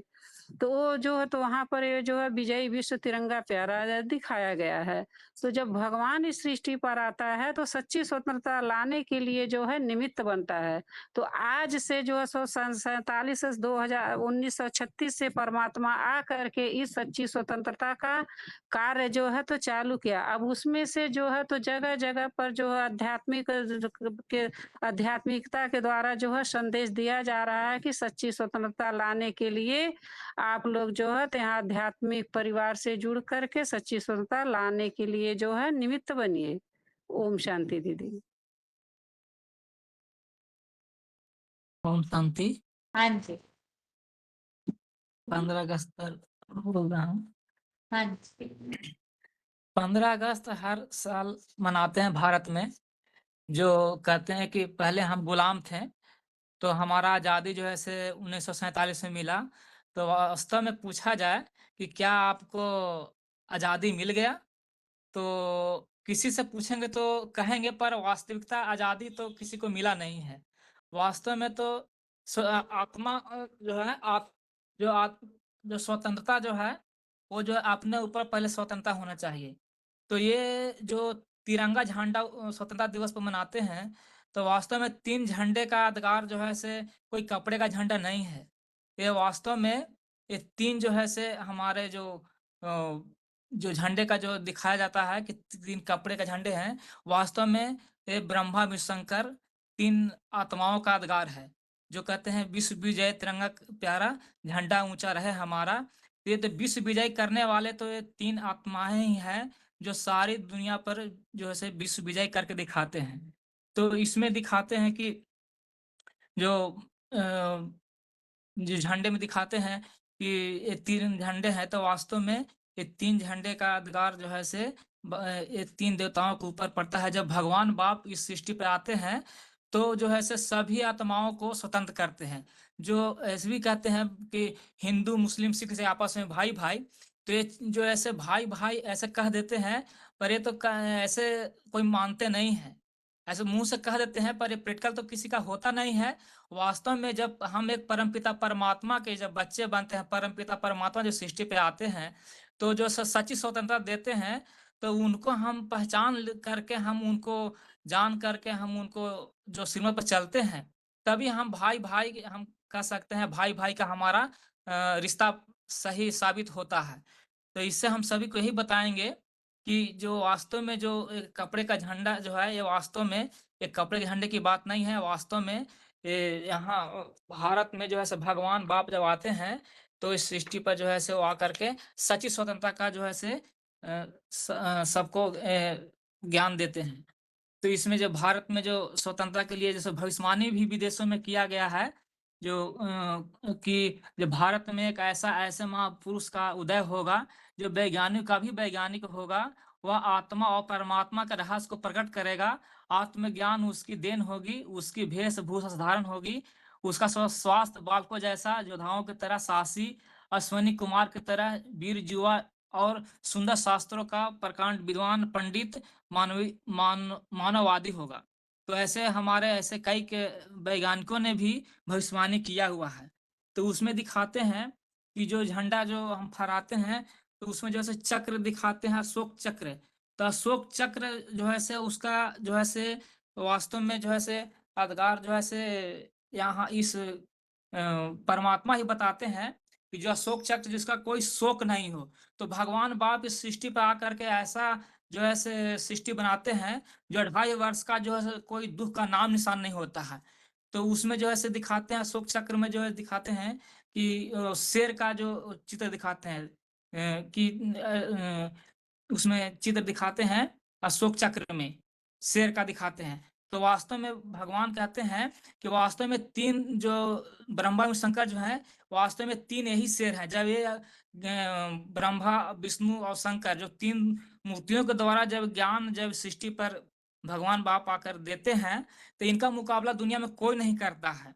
इनका जो है से मुकाबला दुनिया में कोई नहीं कर, इनका माने सामना कोई नहीं कर पाता है। तो वास्तव में जो है से शेर अगर कहें तो इनको कहें। फिर इसमें बताया गया है कि जो उसमें जो तीरिये जो दिखाया गया है चक्र में 24, तो उसमें दिखाया गया है कि उसमें जो है से 12 सूर्यवंशी और 12 चंद्रवंशी दिखाया गया है। वो तो दुनियावली दिखा दिया है, लेकिन भगवान कहते हैं कि वास्तव में तो तुम्हारा 4 चक्र है, सयुग, त्रेता, द्वापर, कलयुग। ये इसमें जो है से ये तुम्हारा 4 चक्र है। इसी यहाँ जो है से तुम इस बात को भगवान ने बताए हैं। तो वास्तव में चक्र की बात है कि तुम इस चक्र को जब जान जाते हो तुम 84 जन्मों का तुम चक्र जान जाते हो। माने 84 जन्म जो है हमारा पक्का हम जन्म लेते हैं तो 84 जन्म को हम जान करके हम यहाँ ही प्राप्ति करते हैं। जो 84 जन्मों में हम जो है सुखी रहते हैं। जो उसमें बाबा बताए हैं, भगवान ने बताया है कि उसमें जो 8 जो हैं वो तो पूरा चक्र लगाते हैं तो वो तो कलयुग अंत तक भी वो सुखी रहते हैं। उनका तो दुख का नाम निशान लास्ट में तो माया किसी को छोड़ती नहीं है, अंत में गिरते हैं। तो ये बात जो है से भगवान आकर के बताते हैं और बताते हैं कि यहाँ तो जो भी दुनिया में अभी है जो हवाई जहाज जो भी है साधन जो है ये सब तो एक्सीडेंट प्रूफ है। लेकिन तुम्हारा तो ऐसा वहाँ तुम्हारा विमान होगा जिसको उड़ान खटोला बोला जाता है, जिधर जिसमें उड़ान खटोला जो बड़े बड़े पंछी होते हैं वो तुम्हारा जो है से वहाँ जो है से तुम उस पर जो है से जिधर चाहोगे उधर तुम घूमोगे। उनको इशारा करेंगे नीचे तो नीचे, ऊपर तो ऊपर, जिधर तुम इशारा करोगे तो वहां तुम उन इशारे पर तुम्हारा नाचेंगे। मैंने प्रकृति पर तुम जीत पा लेते हो। तो प्रकृति पर जीत पाने का तुम्हारा साधन यही है, तुम्हारा यही अस्तुत तुम भगवान बाप के श्रीमत पर चल करके तुम इस बात को जीत प्राप्त करे। तो बाकी दुनिया में किसी को पता नहीं है। जैसे तुम सबको सिखाओ ये स्वतंत्रता जो है ये कोई जड़ तिरंगा झंडा की बात नहीं है। ये तो स्वतंत्रता तो भगवान बाप ही आकर देते हैं। जो जो तुम इस 3 मूर्तियों के द्वारा जो है भगवान बाप को पहचान करके और आत्मिक स्थिति में रह करके तो सच्ची स्वतंत्रता तुम प्राप्त कर सकते हो। और जो इसमें दिखाया गया है कि जो जिसमें भगवान ने बोले कि जो भी सत्यमेव जयते, तो सत्यमेव जयते का ये भी बताया कि जो सत्यमेव जयते माने सत्य का जीत होता है। तो सबसे जास्ती जो सत्य होता है उसका ही जीत होता है। तो भगवान तो कहते हैं कि सत्यम शिवम सुंदरम भगवान को बोलता है। तो भगवान जिसमें आता है तो उसको जो है अव्वल नंबर सत्य बनता है। तो जीत तो उसका ही होता है। इसीलिए भगवान कहते हैं कि जो जितना जो सत्य होगा उसको सत्य का ही जीत होता है। तो इसमें और बताया गया कि इसमें बताया गया कि और जो है से इसमें ऊंचा झंडा रहे हमारा विश्व विजय करके दिखावे। तभी विश्व विजय करके दिखा सकता है जब हम भगवान बाप को पहचान करके और हम जो से याद करें और सारे दुनिया को संदेश दें। इसलिए हम कह सकते हैं कि सच्ची स्वतंत्रता का जो है से अभी जो है से सच्चा स्वतंत्रता का जो है से अभी मनाई जा रही है। इसलिए भगवान बाप सृष्टि पे आए हुए हैं आकर के। और आप भी इस चीज स्वतंत्रता का जो है ज्ञान आप भी लीजिए। ओम शांति। आगे बताइए। फोन ओम अनम्यूट है शांति अगला। दीदी। हाँ जी। दीदी तो ओम शांति दीदी, रोस्टर बताइए मधुबन दीदी। हाँ जी शिवरात्रि के बारे में बताइए। बताती हूँ दीदी। हाँ जी महाशिवरात्रि फागुन मास की त्रयोदशी और चौदस को मनाया जाता है। जैसे हर किसी का तो जन्मदिन मनाते हैं, जैसे नानक जयंती, बच्चों का जन्मदिन, लेकिन भगवान की तो महाशिवरात्रि मनाई जाती है। जब कलयुग में अज्ञान अंधेरा हो जाता है विकारों का, तो अंधेरे में ठोकरे खाते रहते हैं, तो भगवान आते हैं ज्ञान का सोझा देने के लिए। और जब महाशिवरात्रि मनाई जाती है, तो यह गीता में भी आया है कि ये राजाओं की राज विद्या है, उत्तम राजाई का रहस्य है, पवित्र है, सर्वोत्तम है, सुखदायी है और अविनाशी भी है और धर्मानुकूल भी है। भगवान तो अजन्मा है, वह जन्म मरण के चक्कर में नहीं आते, तो प्रकृति को आदमी पर प्रवेश करते हैं, दिव्य जन्म लेते हैं, साधारण तन का आधार लेते हैं, तो मूढ़मती लोग मुझसे पहचान नहीं पाते। शिव शंकर कहा देते हैं, शंकर शिव नहीं कहते, शिवालय कहते हैं, शंकरालय नहीं कहते। आप भी ने भी देखा होगा ना, मंदिर में जाते हैं तो चारों तरफ तस्वीर रखी होती है और बीच में शिवलिंग भी होता है। तो शिवलिंग क्यों रखा होता है? और ध्यान मगन दिखाते हैं, शंकर को भी दिखाते हैं ना बैठा, तो वह परम पिता नहीं है, उससे बड़ा कोई है, तभी तो वह ध्यान में बैठा दिखाते हैं, कहा देते हैं कितना प्यारा भंडारी। तो शिव और शंकर को दुनिया वालों ने मिलाकर एक कर दिया, लेकिन नहीं, जब भगवान बाप आते हैं तो पढ़ाई पढ़ाते हैं, जो उस पढ़ाई को 100% धारण कर लेता है तो लाते देते हैं, शिव शंकर को ये कर देते हैं। लेकिन तो इसको कहते भी है ना, नामक पूज्यता नामक पूजाए तमन। शंकर तो सृष्टि के रंगमंच का नायक है और कहते भी है ना, देव देव महादेव 33 करोड़ देवी देवताओं में। फिर कहते हैं कि ब्रह्मा देवता, विष्णु देवता, शंकर को देव देव महादेव कहा जाता है। शिव है पिता और शंकर है पुत्र। शंकर को सूक्ष्म वतन में दिखाया है और शिव को परमधाम में दिखाया है, दोनों को मिलाकर एक कर देते हैं। कहते भी है ना, सगुण अगुण नहीं कोई भेदा, दोनों में कोई भेद नहीं रहता। बाप आकर सदगुरु टीचर के रूप में पढ़ाई पढ़ाते हैं, साकार कहा है, कहते हैं चले बिने सुनकाना कर्म करे आनंद बोधी बिन वाणी बख्तावर जोगी। शंकर को अमरनाथ पहाड़ पर भी दिखाया है, ये उच्च स्टेज की बात है, वो बर्फ का लिंग भी दिखाते हैं, लेकिन उसने अपनी इंद्रियों को ठंडा कर लिया है, ठंडी स्टेज की बात है। जैसे शंकर की जटा में दी गंगा जी उपवास, लोग तो उपवास करते हैं, लेकिन भगवान बाप तो हमें विकारों का उपवास करने के लिए दिखाते हैं। वे तो जागरण, फिर लोग तो जागरण करते हैं, जैसे भगवान कहते हैं एक दिन का जागरण नहीं, आहार विहार से योग है, न अधिक खाने वाले का, न अधिक सोने वाले का और न अधिक जागने वाले का योग लगता है। उपवास करने वाले तो योग लगाते हैं, लेकिन श्रद्धालु होना चाहिए योग लगाने के लिए। फिर कह देते हैं भगवान पर तो नहीं, जो कुछ भी चढ़ा देते हैं वो वरदान बेझिझक वरदान दे देते हैं, आशुतोष है, थोड़े में ही खुश हो जाते हैं। अगर कोई फूल पत्ते भी चढ़ाए तो भगवान का सच्चे दिल पर साहब राजी, उन्हें किसी चीज की जरूरत नहीं है।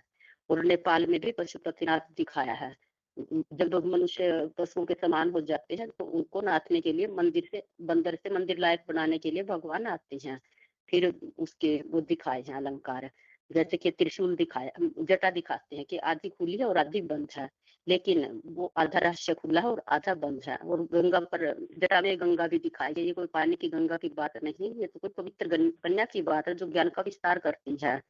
और फिर वो जूड़े में 8 मणके भी दिखाए हैं, वो प्यारे बच्चे हैं, जैसे बाप अपने बच्चों को सिर पे चढ़ा लेते हैं, ऐसे ही उन्होंने अपने सिर पे धारण किया है।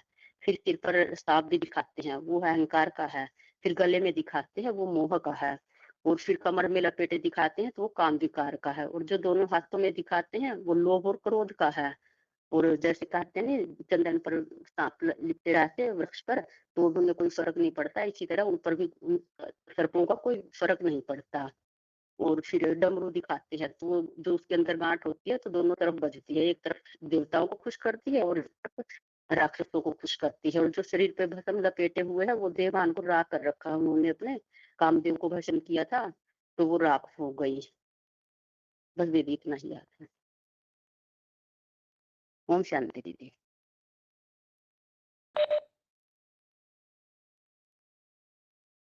आगे बताइए।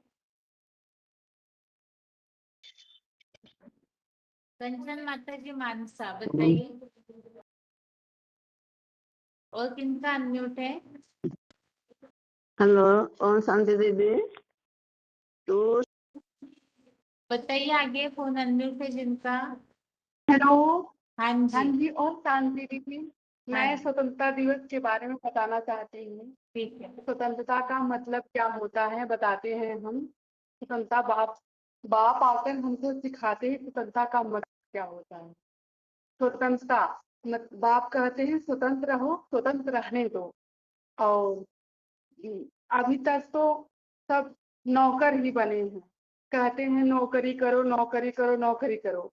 विदेशी और अंग्रेज लोग ने आकर हमको क्या हुआ, आधीन बना दिया, नौकर बना दिया। इसलिए आज में जितने भी सब मतलब जितने भी पढ़ने लिखने वाले हैं स्टूडेंट वगैरह, सबके दिमाग में ही चलता है हमें नौकरी करनी है, मतलब नौकर बनना, अधीन बन के रहना है। ऐसा विदेशों ने सिखा के चला गया है। लेकिन अभी बाप आया है, वो क्या कह रहा है, बच्चे तुम शरीर नहीं हो, तुम आत्मा हो। अपन को आत्मा समझो और सारी इंद्रियों पे कंट्रोल करो और स्वतंत्र हो। और बाप हमको राजयोग की पढ़ाई पढ़ाकर राजा बनाता है। और राजा बनाता है। राजा किसी के अधीन होता है क्या? राजा तो सबको सबको अपने अधीन रखता है। वो तो स्वतंत्र रहता है, यहाँ तक कि रानी भी उसके अधीन रहती है। इसलिए बाप आकर राजा बनाता है।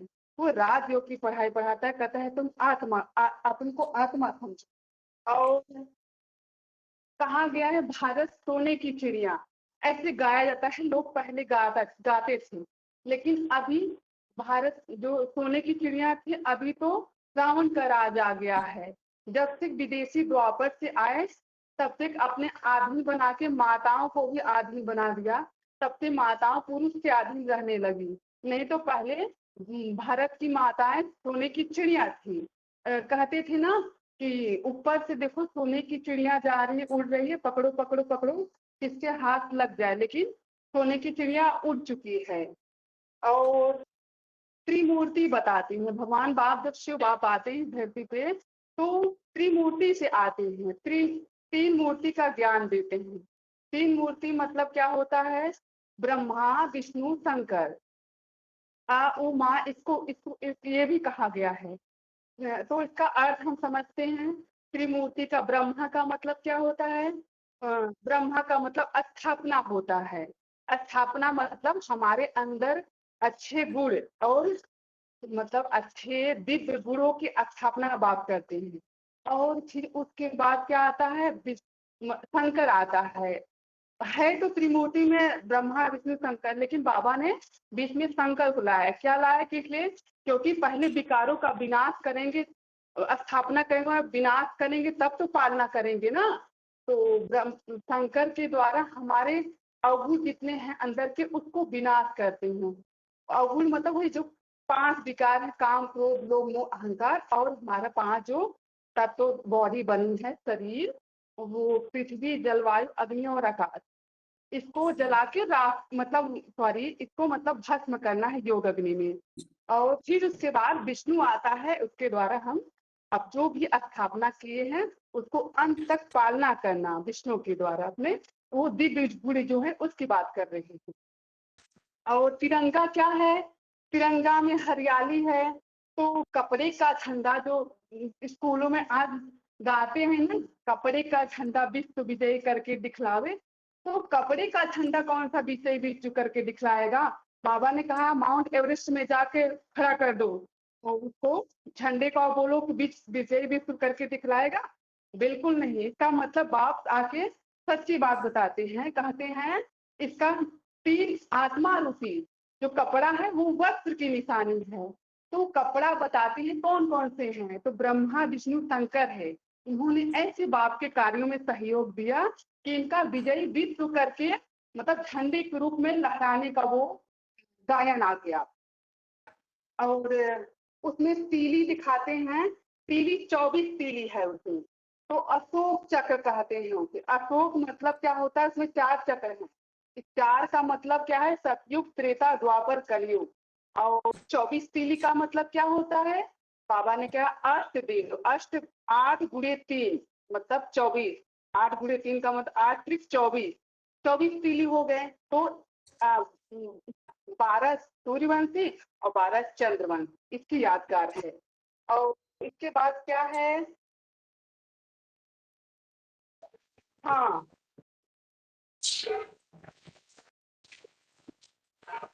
बाबा ने कहा स्वतंत्र हो, स्वतंत्र रहने दो। बाप आकर ऐसा ज्ञान हमको देता, ऐसा ज्ञान देता है कि जो बच्चे उनके बताए गए रास्ते पे, श्रीमत पे चलते हैं, अपने जीवन पूरा धारण करते हैं, वो नर से नारायण, नारी से लक्ष्मी बन जाते हैं, उनकी घर घर में पूजा होती है, ऐसा है। और अशोक चक्र में, अशोक चक्र है मतलब सत्युग त्रेता की निशानी, लेकिन अज्ञानी लोग ने चरखा दिखा दिया है, जो क्या बोलते हैं, महात्मा गांधी जी ने चरखा उसका नाम बता दिया है, इसकी ये यादगार है। ठीक है दीदी, बस इतना ही। ओम शांति।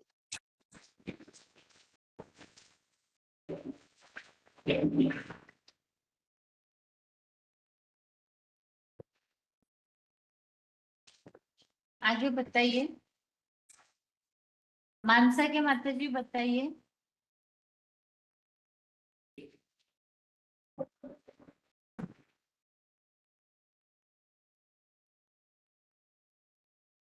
जी दीदी, मैं बोलूँ क्या? हाँ जी बोलिए।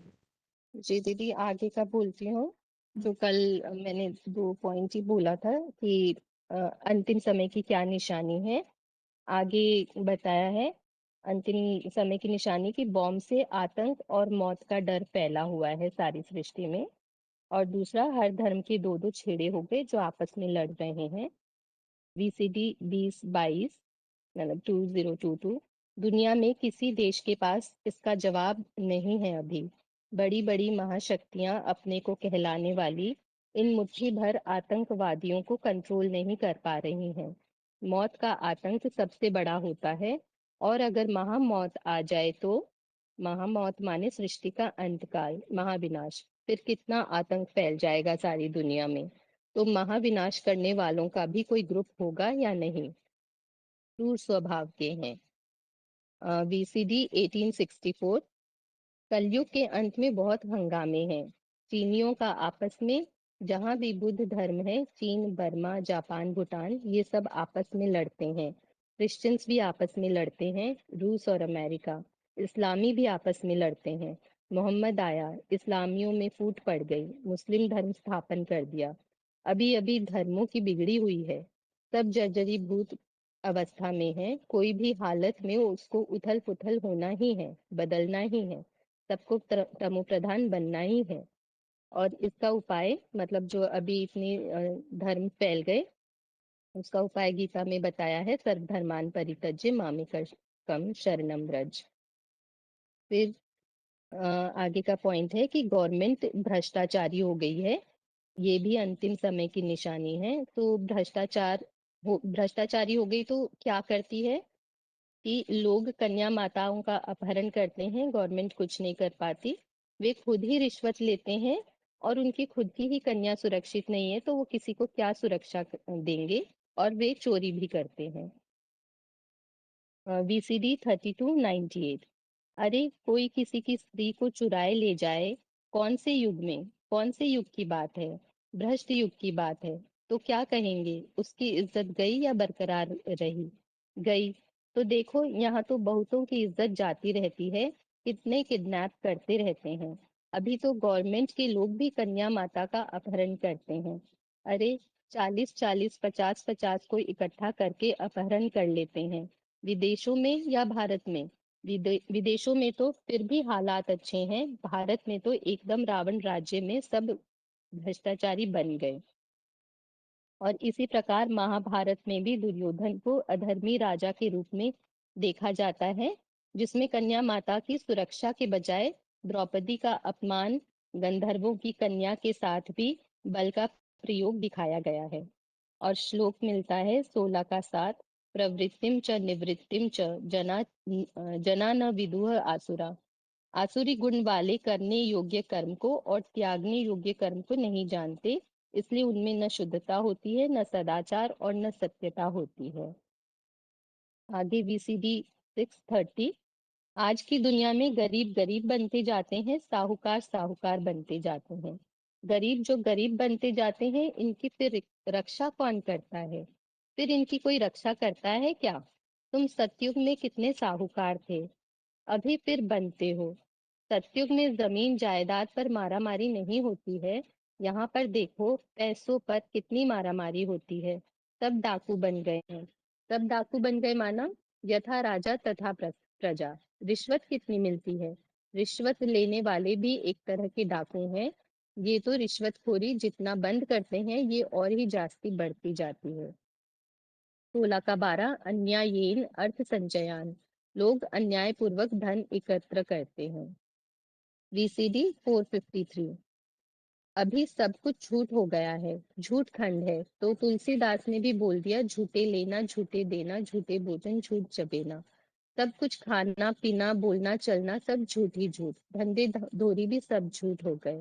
चोरी चकारी कितना लगा पड़ा है, यहाँ तो कितनी चोरी चकारी होती है। डिफेंस मिनिस्टर आदि की कन्या को भी किडनैप कर ले जाते हैं। जब उनके परिवार ही सुरक्षित नहीं है, तो प्रजा का क्या हाल होगा? वो मिनिस्टर आदि आदि देश के लिए कितनी खरीदारी करते हैं, उसमें कितनी रिश्वतखोरी चलती है। बीच में करोड़ों की रिश्वत खा जाते हैं और इनकम टैक्स के डर से विदेशी बैंकों में छुपा देते हैं, जहां से उनको गारंटी मिलती है कि तुम जितना जमा करोगे हम किसी को मालूम नहीं होने देंगे। गवर्नमेंट के ऑफिसर्स तो खुद ही गवर्नमेंट की चोरी करते हैं। जो ऑफिसर चोरी करते हैं वो ड्रामा की बात हुई कलयुग अंत में। महाभारत का उदाहरण दुर्योधन का अन्यायी और अधर्मपूर्ण शासन देखा ही जाता है। और 16 का 12 अन्यायेनार्थ संचयान, अन्याय पूर्वक धन एकत्र करना। और एक और 16 का 7 न शौचम न सत्यम, झूठ भ्रष्टाचार और सदाचार का अभाव। फिर आगे अंतिम समय की निशानी बताई है तामसी बुद्धि, ऐसे आविष्कार और व्यर्थ की खोज करते हैं। और दूसरा पॉइंट है जिससे जनरल पब्लिक का तो क्या ही कोई फायदा होगा, बल्कि भय ही बढ़ता जाता है। VCD 189। आज का मनुष्य जिस तीखी बुद्धि के आधार पर जो जो कार्य करता जा रहा है, वो प्राप्ति परसेंटेज में बहुत थोड़े लोगों को प्राप्त हो रही है। ये बड़े बड़े एरोप्लेन, कंप्यूटर और न जाने क्या क्या बन रहा है। कितने परसेंट लोग लाभ उठा रहे हैं? न के बराबर। तो तामसी बुद्धि हुई या सात्विक बुद्धि? तामसी बुद्धि। दुनिया की हालत आज ऐसी हो गई है, जो मनुष्य जिस डाली पर बैठा है उसे काट रहा है। ईर्ष्या द्वेष से भरी बुद्धि, तामसी बुद्धि, ऐसे भयानक अस्त्र शस्त्र शस्त्र तैयार कर चुकी है जिससे थोड़े समय में ही दुनिया नष्ट हो सकती है। जहां रह रहा है उसी को नष्ट करने का सामान तैयार कर रहे हैं। उस सामान से जनरल पब्लिक को क्या फायदा हो रहा है, बल्कि भय ही बढ़ रहा है। जबरदस्त बढ़ता जा रहा है, पता नहीं कब क्या हो जाए। अफगानिस्तान की लड़ाई छिड़ी, भयंकर वातावरण फैल गया। इराक की लड़ाई छिड़ी, कैसा कैसा भयभीत करने वाला दुनिया का वातावरण बन गया। इसके लिए 16 का 9 एताम दृष्टिम वष्टभ्य नष्टात्मानो अल्पबुद्धय। ऐसे स्वार्थी दृष्टिकोण का आधार लेकर अल्प बुद्धि लोग क्रूर कर्म करने वाले जगत के बैरी बनकर उसके विनाश के लिए खड़े रहते हैं। और VCD 1168। वो लोग कितना माथा मारते हैं, ग्रह उपग्रह पर जाते रहते हैं, चंद्रमा में सितारों में दुनिया समझते हैं, मंगल ग्रह पर भी जाते रहते हैं, कितनी खोज करते हैं, चांद में प्लॉट लेने की कोशिश करते हैं। अब ये कैसे हो सकता है कि उन ग्रह उपग्रह पर जीवन हो? वहां तो जीवन हो ही नहीं सकता, ऑक्सीजन ही नहीं है। वहां जाके प्लॉट खरीदेंगे तो पैसा किसको देंगे? इसको कहा जाता है साइंस का घमंड। बाकी तो कुछ भी नहीं है घमंड के सिवा। इसे कहा जाता है अति मूर्खता। अभी दुनिया अति मूर्ख बन गई है। ये सारा माया का पॉम्प है। इतना बड़ा पॉम्प एंड शो करते हैं कि स्वर्ग से भी ज्यादा दिखाई देता है। और उदाहरण महाभारत का, कि दुर्योधन को अपनी शक्ति, वैभव और राजसत्ता का इतना घमंड था कि उसने श्री कृष्ण के शांति प्रस्ताव को भी अस्वीकार कर दिया, उल्टा उन्हें बांधने चला। विज्ञान या शक्ति का अभिमान बुद्धि को नष्ट करके विनाश का कारण बनता है। और गीता में 16 का 15 है, आढ़्य अभिजनवान अस्मि कह अन्यः अस्ति सदृश्य मया यक्षे दास्यामि मोदिष्यते इति अज्ञान विमोहिता। मैं बड़े ऊंचे कुल वाला हूँ, मेरे जैसा दूसरा कोई नहीं, मेरे जितना धनवान कौन है, ऐसा अहंकार करने वाले अज्ञान से मोहित रहते हैं। यही विज्ञान शक्ति और वैभव का घमंड है। जी दीदी, अगला बाद में ठीक है। जब भी मौका मिले। हाँ जी। ओम शांति। हाँ जी। ये स्वतंत्रता दिवस का पर बताने का। हाँ जी। आज लौकिक दुनिया में लोग समझते हैं कि स्वतंत्रता दिवस उसे कहा जाता है जो भारत का जो विदेशी शासक इंग्रेज जो शासक बने बैठे थे उनको उच्छेद करके भारत अपना तंत्र को अपना हाथ में लेने को स्वतंत्रता दिवस मनाते हैं। ये तो लौकिक रीति से ये बात सही है, लेकिन आध्यात्मिक दृष्टिकोण से देखा जाए स्वतंत्रता दिवस उसे कहा जाता है। स्व मतलब आत्मा, तंत्र मतलब शासन। आत्मा अगर अपना इंद्रियों का ऊपर शासन करना सीखता है उसको असली स्वतंत्रता कहा जाता है। मनुष्य को असली स्वतंत्रता चाहिए। असली स्वतंत्रता देने के लिए स्वयं परमात्मा जो धरती पर आते हैं वो आकर आध्यात्मिक विद्या की शिक्षा देते हैं, क्योंकि शिक्षा में विद्या में सबसे उच्च विद्या है आध्यात्मिक विद्या। जिस विद्या में इंद्रियों को कंट्रोल करना और स्वराज्य प्राप्त करने के लक्ष्य रहता है। भगवान आकर जो पराधीन बने हुए आत्माएं हैं, जो आत्माएं इंद्रियों का वशीभूत हो चुके हैं, इंद्रियों का गुलाम बन चुका है, इंद्रियों का दास बन चुके हैं, जिसका परिणाम उनको दुख अशांति प्राप्ति हो रहा है, वो अधीनता से वो छुड़ाते हैं। क्योंकि कहते हैं पराधीन सपने में सुख नहीं, कर विचार देखो मनमाही। जो पराधीन मनुष्य होता है, जो प्रजा होता है, वो राजा का अधीन होता है। और राजा जैसे होता है दुराचारी होता है तो प्रजा को दुख अशांति मिलता है। राजा अगर श्रेष्ठाचारी बन जाए तो प्रजा को भी सुख हो सकता है। तो इसलिए परमात्मा आकर सबसे पहले अपना इंद्रियों का पर शासन करना सिखाते हैं। उसके लिए परमात्मा आकर हमको राजयोग सिखाते हैं। इसलिए गीता में 9 अध्याय में भी बताया, इदम तुते गुह्यतम प्रवक्ष्यामि अनसूयवे ज्ञान विज्ञान सहितम यत् गत्वा मुख्य सहस्वात्। मतलब तेरे को ऐसे ज्ञान सिखाता हूँ, जो गहरा ज्ञान सुनाता हूँ, जिससे तू 2500 साल के लिए ये दुख अशांति व पाप से मुक्त हो जाएगा। तो इसके लिए बताया राजविद्या राजगुह्यं पवित्र विंद उत्तमम प्रत्यक्ष भगवान धर्म्यं सुसुखम कर्तुम अभ्यम। मतलब भगवान आके राजा के विद्या सिखाते हैं। जैसे ही आज डॉक्टरी विद्या सीखकर कोई डॉक्टर बनता है, इंजीनियरिंग विद्या सीखकर कोई इंजीनियर बनता है, ऐसे भगवान आकर इंद्रियों का पर शासन करने का जो पढ़ाई पढ़ाते हैं वो राजविद्या है। इसलिए राजयुग सिखाते हैं, जिस राजयुग के द्वारा मनुष्य देवता तुल्य मतलब स्वराज्य अधिकारी, स्व विश्व राज्य अधिकारी, अपना इंद्रियों का पर शासन करने के साथ साथ वो विश्व का मालिक। इसलिए शंकर को, महादेव को विश्व का मालिक दिखाते हैं। लेकिन जो मनुष्य ये ज्ञान का पर श्रद्धा नहीं रखते हैं, वो इसी मृत्यु संसार मतलब द्वापर कली में चक्कर काटते हैं, उनको स्वर्गलोक नहीं मिलता है। क्योंकि भगवान को जानने के बाद भगवान से जो मन बुद्धि को जोड़ेंगे वही अपना पाप को भस्म कर पाएंगे, वही असली स्वतंत्रता को पाएंगे। इसलिए गीता में भी बताया जो योगी लोग होते हैं वो मन बुद्धि के द्वारा, इंद्रियों के द्वारा ऐसे कर्म करते हैं जिसके द्वारा उसका पाप खंडन हो जाए और आत्मा स्वतंत्र बन सके। इसलिए 5 अध्याय का 11 नंबर में बताया, कायेन मनसा बुद्धया केवल इंद्रियोरपि युगिन कर्म कुर्वन्ति संगतोक्ता आत्मशुद्ध है। आत्मशुद्धि के लिए वो कर्म करते हैं। जिसके नाते 5 का 12 में बताया, युक्त कर्म फलोत्यक्त शांति अपनुति नष्टि की अयुक्त काम कारण फल सत्य निबद्धते।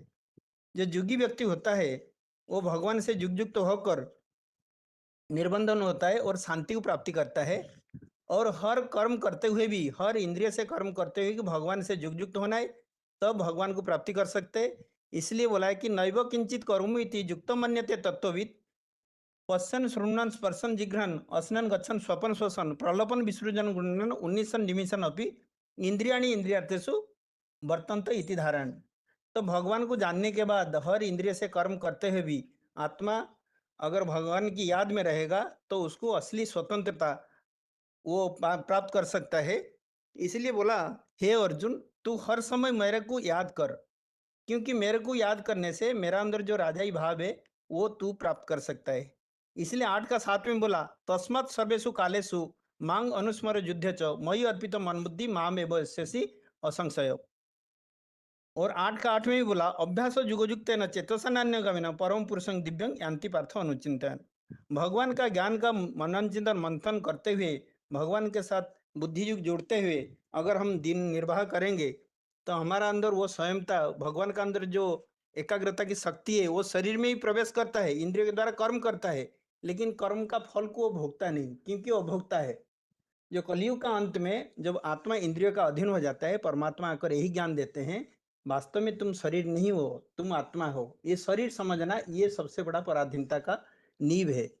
अगर तुम आत्मा समझेंगे और आत्मा में मन बुद्धि को एकाग्र करेंगे, आध्यात्मिक ज्ञान पढ़ेंगे और भगवान में मन बुद्धि को एकाग्र करेंगे, तो ईश्वरीय ज्ञान एवं योग की ताकत से तुम्हारा अंदर ये शक्ति प्राप्त हो सकता है, इंद्रियों का कंट्रोलिंग के साथ साथ ये दुनिया में जो भी दुराचारी लोग हैं उनसे भी तुम मुक्त हो सकते हो। क्योंकि परमात्मा आकर तीन मूर्ति के द्वारा तीन काम करते हैं, जिसका यादगार में हम झंडा उच्चारण ये दिखाते हैं। जिस झंडा में तीन रंग दिखाते हैं, ब्रह्मा का सूचक जो ग्रीन कलर है, हरा कलर जो है, और विष्णु का सूचक जो सफेद कलर है, और शंकर का सूचक जो केसरिया कलर है। तो तीन कलर का जो पताका है, झंडा है, ये कोई विश्व की विजय नहीं करता है। वास्तव में ये तीन कपड़ा तीन मूर्ति का सूचक है, जो तीन मूर्ति का आधार लेकर परमात्मा ये दुनिया को परिवर्तन करते हैं, जिसके लिए गीता में भी बताया, परित्राणाय साधुनां विनाशाय च दुष्कृतम धर्म संस्थापनार्थाय संभवामि जुगे जुगे। जब भगवान आकर हर कलयुग का अंत में ये आध्यात्मिक विद्यालय खोलते हैं, जिसके द्वारा राजयुग शिक्षा देते हैं, और राजयुग की शिक्षा से आत्मा को स्वतंत्र बनाते हैं। क्योंकि आज हर मनुष्य अपना इंद्रियों का गुलाम हो चुका है। कोई इंद्रियों का गुलाम, तो कोई व्यक्ति का गुलाम, कोई पदार्थ का गुलाम हो चुका है। तो ऐसे ही जो गुलामी करते हैं, जो नौकर बनते हैं, उनको कभी सपने में भी सुख नहीं हो सकता है, क्योंकि पराधीन व्यक्ति वो दुख अशांति में जीवन बिताता है। तो ये दुख अशांति से, जन्म जरा मृत्यु, ये दुख अशांति से मुक्ति दिलाने के लिए परमात्मा आकर जो आध्यात्मिक विद्यालय खोले हैं, जिस आध्यात्मिक विद्यालय में आध्यात्मिक शिक्षा दी जाती है, जिस आध्यात्मिक शिक्षा में आत्मा क्या है, परमात्मा क्या है, सृष्टि का चक्र कैसे चलता है, ये सब का जानकारी मिलता है। इसलिए आइए आध्यात्मिक विद्यालय में कनेक्ट होकर आध्यात्मिक ज्ञान आहरण करके परमात्मा, आत्मा, परमात्मा और सृष्टि का चक्र का ज्ञान को धारण करके असली स्वतंत्रता का विषय में हम जानते हैं, और सुख शांतिमय जीवन, मतलब कैसे ये कलयुग को हटाकर स्वर्गीय दुनिया बनाने के लिए भगवान का ये अनूठी कार्यक्रम चल रहा है, इसको जानना है, तब जाके हमको असली स्वतंत्रता मिल सकता है। ओम शांति। आगे ऐसी कोई माताएं हैं जिनको अनूठी योजना पढ़कर भी कोर्स बता सकते हैं, तो हाथ उठाइए एक बार। जो माताएं कभी भी कोर्स नहीं बताए हैं, बताना चाहते हैं, अगर 1-2 मिनट भी बोल सकते हैं तो हाथ उठाइए।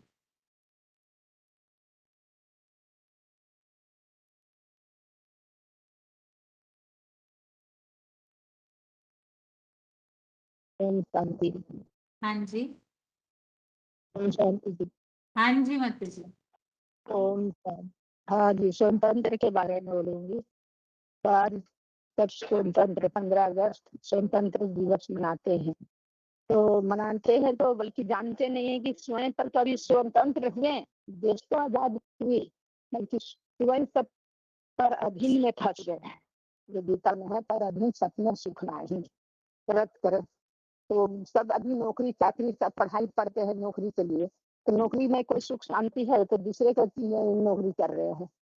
स्वतंत्र जो है से जो भगवान आते हैं, तीन मूर्ति, तीन चैतन्य शक्ति, जैसे तीन तिरंगा झंडा दिखाते हैं, तीन हरे सफेद नारंगी, तो तीन वस्त्र को स्वतंत्र करने के लिए नहीं है। तो तीन वस्त्र जो है सो विश्व में, सारे विश्व में सहलका मचा देगी। तो चैतन्य शक्ति है जो ब्रह्मा विष्णु शंकर, आज उनका गायन सब भूल चुके हैं। स्वतंत्र खाली झंडा लेके चिल्लाते रहते हैं स्वतंत्र दिवस कोई झंडा सबसे नहीं होने वाली है। जो आत्मा भगवान आके आत्मा परमात्मा को जो ज्ञान दे रहे हैं, उनको समझिए, जानिए, और आत्मा में ही स्वयं पर अधिकार नहीं है अभी।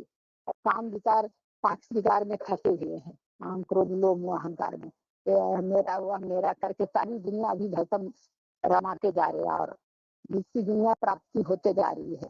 तो स्वतंत्र दिवस में जाते हैं विश्व दिवस करके दिखलावे तब हो स्वतंत्र तब हो। तो इसी के लिए मैं थोड़ा सा करके बोलेंगे दीदी, अभी बोलने के लिए प्रयास कर रहे हैं। और ठीक है जो है माता कि जी। विश्व विजय करने के लिए अब भगवान आके जो बताते हैं कि आत्मा परमात्मा का ज्ञान और इसी में सबका गीता ज्ञान में ही है। ये सब परित्रास आदि मना विनाशाय दुष्टम धर्म संस्था अपनाए समय वाली उदय उदय। तो ये जो है से सब युग में आके भगवान जो परिवर्तन करते हैं। अभी एकदम दुनिया एकदम नीचे गिर गई है, इतनी एनर्जी तैयार कर रखे हैं दुनिया को भस्म करने के लिए। जिस डाल पर बैठी है वही डाल को काट रहे हैं इंसान, बल्कि जानते नहीं है। सब अपने को साइंस विज्ञान सब ऊंचा समझते हैं, बल्कि जो परमात्मा का ज्ञान जो आध्यात्मिक ज्ञान है उनको कोई अभी समझ में नहीं आ रही है। ठीक है दीदी, और आगे का लिखेंगे। आगे बताइए, फोन अनम्यूट है। ओम शांति दीदी, हेलो सीता माता सतना मधुबन। आगे बताइए। हेलो हेलो हाँ जी। हेलो दीदी, वो आत्मा का जो नहीं बताए हैं उन्हें बोलने दीजिए। आगे बताइए, और फोन अनम्यूट है। हेलो शांति दीदी 26429 स्वतंत्र का दिवस। हेलो हाँ जी, हेलो बोलिए माता जी, फोन तो 13,000 अनम्यूट है आपका। हाँ जी। ओम शांति 13,170 हाँ जी। 2000 2340। हाँ जी, बोलिए। मैं कौन 2340। मैं कौन? शरीर अलग चीज है, आत्मा अलग चीज है, और दोनों मिलकर जीवात्मा बनती है। जीवित आत्मा। जीवित आत्मा माना शरीर के अंदर काम करने वाली चैतन्य शक्ति। नहीं तो ये आत्मा भी काम नहीं कर सकती, ये शरीर भी नहीं काम कर सकता।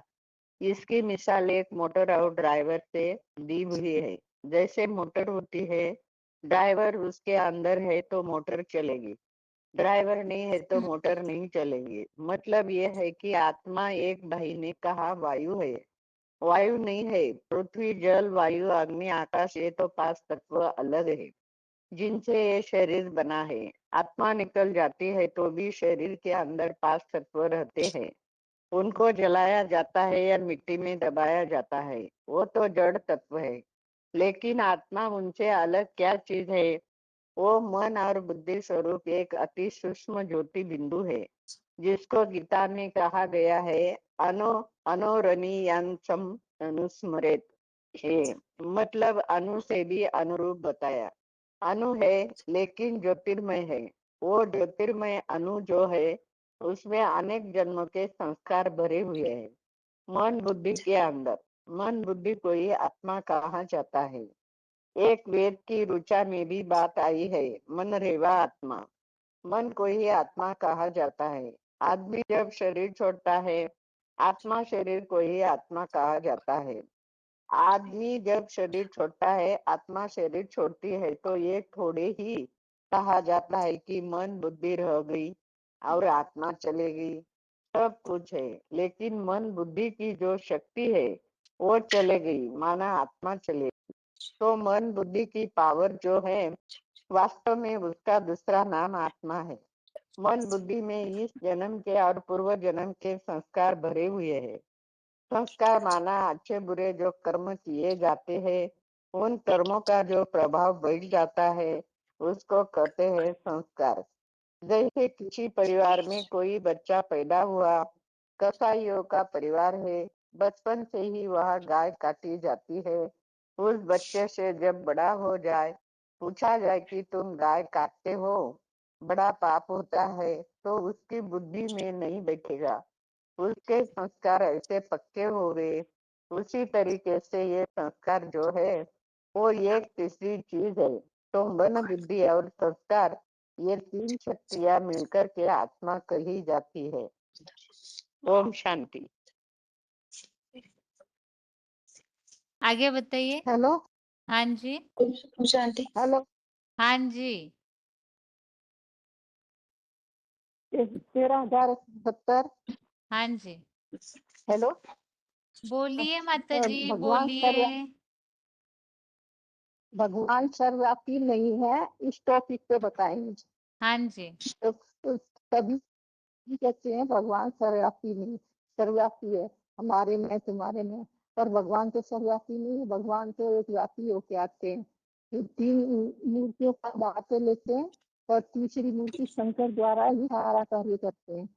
और साधारण तन में आते हैं, इसलिए लोग पहचान नहीं पाते, ज्ञान के द्वारा पहचाना जाता है।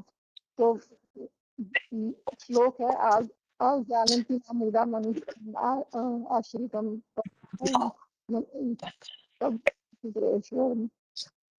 तो भगवान अगर सर्वव्यापी होते तो दुखी क्यों होते हैं, मंदिर क्यों जाते हैं, और बीमार क्यों होते हैं, जब बीमार होते हैं तो भगवान को पुकारते हैं। अगर तुम्हारे में भगवान है तो तुम भगवान फिर बीमार क्यों होते हो और भगवान को क्यों पहचानते हो। तो इसलिए भगवान सर्वव्यापी नहीं है, भगवान एक व्यापी होके आते हैं। तीसरी मूर्ति शंकर द्वारा ही सारा कार्य करते हैं और भगवान अपना परिचय अपने आप ही देते हैं। और भगवान 5000 वर्ष के बाद आते हैं सृष्टि का को नई बनाने के लिए, और पुरानी सृष्टि का विनाश शंकर द्वारा कराते हैं। जिसके द्वारा कराते हैं उस पर कोई पाप नहीं लगता। ओम शांति। ओम शांति दीदी। हाँ जी। हाँ दीदी, मैंने 5 बताए, आज छठा बता रही हूँ। हाँ थोड़ा जी। गुजराती में है तो हिंदी में बोल रही हूँ। अ, भगवान सर्वव्यापी नहीं है। भगवान सर्वव्यापी नहीं, वो मानना वो सबसे बड़ी भूल है। भगवान सर्वव्यापी नहीं है, क्योंकि भगवान अगर सर्वव्यापी हो तो अभी दुनिया में सब अशांत है, दुखी है। तो भगवान सर्वव्यापी नहीं है, तो भगवान सर्वव्यापी होता तो सभी सुखी सुखी होने चाहिए ना। अगर मेरे में तुम्हारे में सब में भगवान होता तो हम मनुष्य इतना बर्ताव, खराब बर्ताव क्यों कर रहे हैं, कितने पाप कर रहे हैं। तो भगवान मनुष्य अगर सर्वव्यापी होता तो किसी को दुख ही ना दे ना, मनुष्य किसी को दुख ही ना दे, सबको सुख ही सुख दे ना।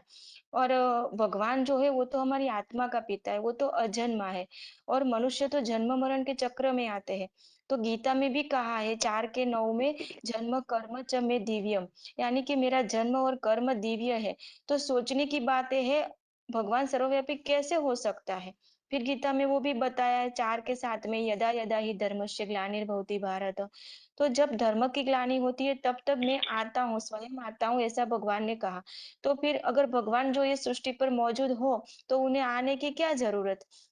फिर रामायण में भी कहा है, कल्प कल्प लगी प्रभु अवतारा, माने इस सृष्टि पर भगवान मौजूद नहीं है। और 15:6 में भी बताया कि न तद भासयते सूर्यो न शशांको न पावक यद गत्वा न निवर्तन्ते तद धाम परम मम। यानी कि भगवान कहाँ रहने वाला है, जहाँ सूर्य सूर्य चांद सितारा का प्रकाश भी नहीं पहुंचता, वो मेरा परम धाम है, वहां का भगवान रहने वाला है। तो और भगवान ने भी वो, और लोग कहते भी है कि छोड़ भी दे आकाश सिंहासन, धरती पे आ जा रहे। तो वो धरती पे होए तो उनको ऐसा कहने की क्या जरूरत। फिर बोलते हैं ऊंचा तेरा नाम, ऊंचा तेरा काम, ऊंचा तेरा धाम।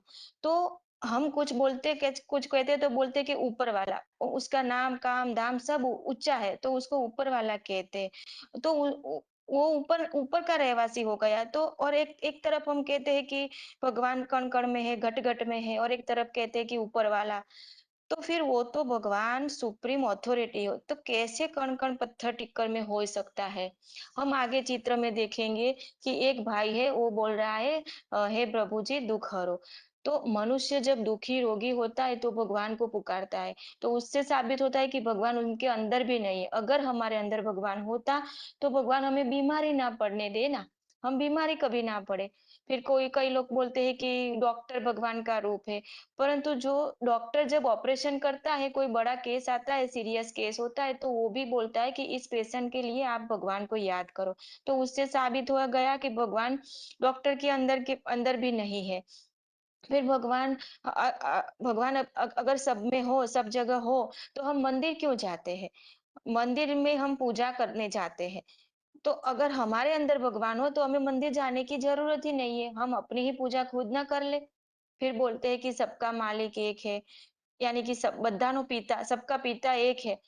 इसीलिए बोलते हैं कि त्वमेव माता च त्वमेव पिता। तो फिर ऐसा क्यों कहते हैं कि सबका मालिक एक है, वो एक ही है। हमारा जैसा लौकिक पिता है वो सर्वव्यापी नहीं है, तो फिर ये तो हमारा अलौकिक पिता है, वो सब में व्यापी कैसे हो सकता है? फिर कोई लोग सिगरेट पीते हैं, दारू पीते, कोई व्यसनी होते हैं, तो क्या उनमें भी भगवान होता है? भगवान होता तो ऐसा करने देता।